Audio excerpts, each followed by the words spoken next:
vaccination campaign also. बड़ी बड़ी खबर मिल रही है, गहलोत सरकार ने एक बड़ा फैसला लिया है। 1 सितंबर से स्कूल खुलेंगे।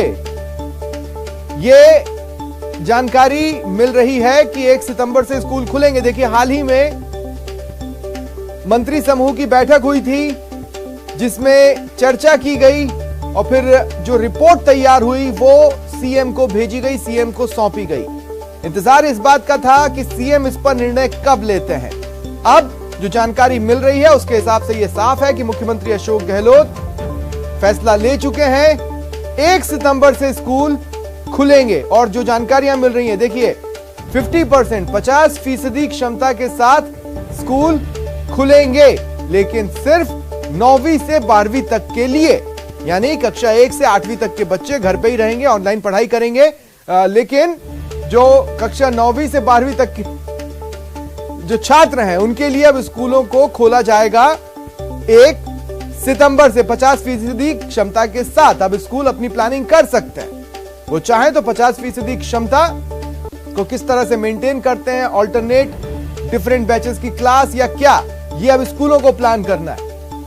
और ज्यादा जानकारी के लिए बात करते हैं सहयोगी प्रेम मीना से। प्रेम, क्या जानकारी है? देखिए स्वप्निल जी, मैं आपको बताना चाहूंगा, मंत्री समूह द्वारा मुख्यमंत्री को रिपोर्ट सौंपने के बाद आज गृह विभाग ने ये अहम गाइडलाइन जारी कर दी है, जिसके मुताबिक प्रदेश में 1 सितंबर से स्कूल संचालित होंगे और कक्षा 9वीं से 12वीं तक के ये स्कूल संचालित होंगे। फिलहाल सरकार ने कक्षा 1 से 8 तक के विद्यार्थियों की स्कूल नहीं खोलने का निर्णय लिया है।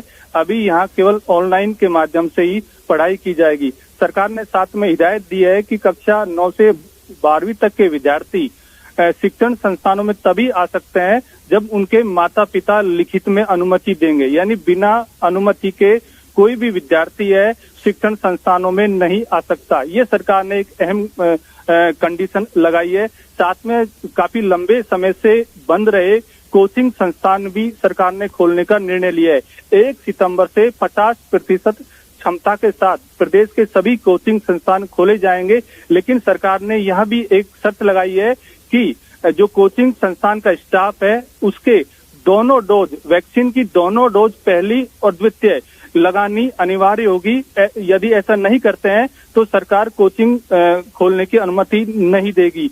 और साथ में गाइडलाइन में ये इस बात का भी उल्लेख किया गया है कि शैक्षिक व अशैक्षणिक स्टाफ विद्यार्थियों के आवागमन हेतु संचालित बस, ऑटो, कैब इत्यादि वाहन बैठने की क्षमता के अनुसार ही अपने वाहनों में बैठाएंगे। जरूर से ज्यादा विद्यार्थियों को वाहनों में नहीं बैठा सकते। यानी सरकार का कहना है कि सोशल डिस्टेंसिंग की जो पालना है उसकी अनिवार्य रूप से पालना करनी होगी, मास्क अनिवार्य रूप से लगाना होगा। गाइडलाइंस फॉलो हो, उसकी मॉनिटरिंग के लिए भी कोई व्यवस्था की गई है? जी बिल्कुल स्वप्निल जी, गृह विभाग की गाइडलाइन है, उसमें स्पष्ट उल्लेख किया है कि जिला मजिस्ट्रेट द्वारा शिक्षण संस्थानों में कोरोना प्रोटोकॉल और सरकार ने जो आज गाइडलाइन जारी की है उसके दिशा निर्देशों की पालना की जाएगी। यदि कोई भी शिक्षण संस्थान सरकार द्वारा जो दिशा निर्देश है उनका उल्लंघन करता है तो कोरोना प्रोटोकॉल के तहत उस पर जुर्माना राशि लगाई जाएगी और यह जुर्माना राशि 1 लाख रुपए तक भी हो सकती है। आज जो गाइडलाइन जारी की है उसमें स्पष्ट संकेत है कि सरकार तीसरी लहर के मद्देनजर बहुत ही सावधानी से शिक्षण संस्थान खोलने जा रही है। देखिए, कई सारे जो बड़े स्कूल्स हैं जिसमें बच्चों की संख्या ज्यादा है, उसमें क्या कोई अधिकतम सीमा की बात आ रही है? देखिए 50% मैं ये मान के चल रहा हूं कि स्टूडेंट और स्टाफ मिला के 50% क्षमता की बात की जा रही है, तो एक क्लास में अधिकतम कितने छात्र? देखिए, डिपेंड करता है शिक्षण संस्थानों पर। ये शिक्षण संस्थानों को तय करना होगा कि उनकी एक क्लास में कितने विद्यार्थी है, उसी के आधार पर उनको 50% क्षमता के साथ अपने यहाँ विद्यार्थियों को बुलाना होगा।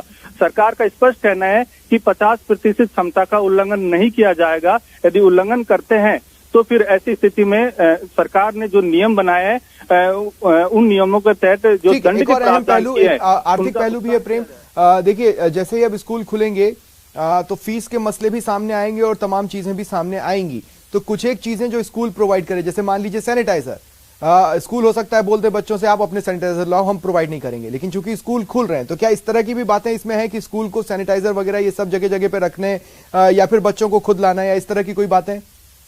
नहीं, सरकार ने जो पूर्व में गाइडलाइन जारी की थी और आज जो गाइडलाइन जारी किया है उसमें भी इस बात का उल्लेख किया है कि शिक्षण संस्थानों को ही सैनिटाइजर की व्यवस्था करनी होगी। विद्यार्थी अपने स्तर पर ला सकते हैं, कोई यदि लाता है तो शिक्षण संस्थान उस पर कोई प्रतिबंध नहीं लगाएगा, लेकिन जैसे निजी स्कूल संचालक है उनको अपने यहाँ सैनिटाइजर की व्यवस्था खुद करनी होगी, साफ सफाई की व्यवस्था खुद करनी होगी और सरकार ने कोरोना प्रोटोकॉल की जो तमाम गाइडलाइन जारी की है उन सब की अनिवार्य रूप से पालना करनी होगी। यदि कोई स्वेच्छा से लाना चाहता है उस पर किसी तरह की पाबंदी नहीं रहेगी। शुक्रिया तमाम जानकारी के लिए।